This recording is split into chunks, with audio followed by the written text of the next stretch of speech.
아침에 거울을 보니 피부에 붉은 발진이 생겼나요? 몸이 화끈거리고 가려움이 심한가요? 폐경기에 들어선 여성분들은 이런 피부 변화가 더 흔하게 나타나요. 이런 증상들이 폐경과 연관이 있다는 사실 알고 계셨나요? 오늘 영상에서는 폐경기 피부 발진으로 힘들어하시는 분들에게 도움이 되는 식품과 이 식품들이 증상 개선에 어떻게 역할을 하는지에 대해 중점적으로 알아볼 거예요. 여러분의 피부는 체내 에스트로겐 수치와 밀접한 관련이 있어요. 에스트로겐은 피부 탄력과 수분을 유지하는 핵심 호르몬이에요. 폐경기에는 이 에스트로겐이 급격히 감소하게 됩니다. 연구에 따르면 폐경 이후 여성의 약 70%가 피부 문제를 경험한다고 해요. 이것은 마치 피부에 수분을 공급하는 샘물이 마르는 것과 같아요. 그럼 폐경기 피부 발진을 악화시키는 요인은 무엇일까요?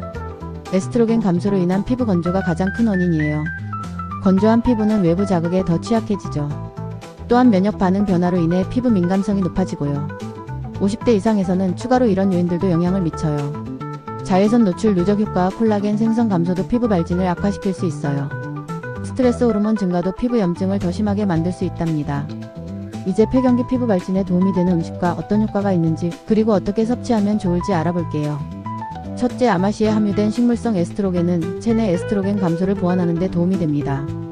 이 식품은 아침 요거트나 시리얼에 한 스푼 정도 뿌려서 드시면 효과적이고, 갈아서 드시면 영양소 흡수율이 더 높아져요.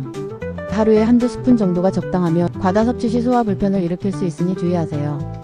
특히 혈액 희석제를 복용 중이시라면 의사와 상담 후 드시는 게 좋아요.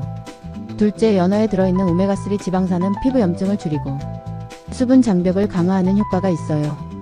일주일에 두세 번 손바닥 크기만큼 구워서 드시되 저온에서 조리해 영양소 파괴를 최소화하는 게 좋아요. 비린내가 걱정되시면 레몬즙을 뿌려 드세요.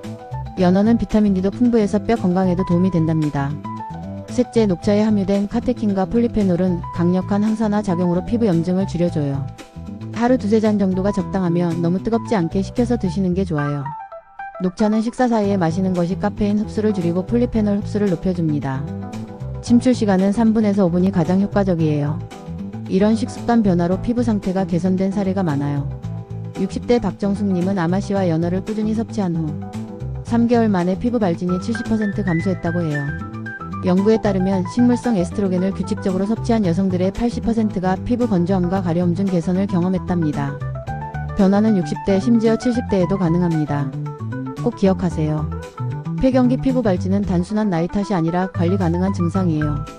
아마시와 연어를 식단에 추가하고 하루에 녹차 한두 잔씩 마시는 작은 변화가 건강한 피부를 만들어 줄 거예요.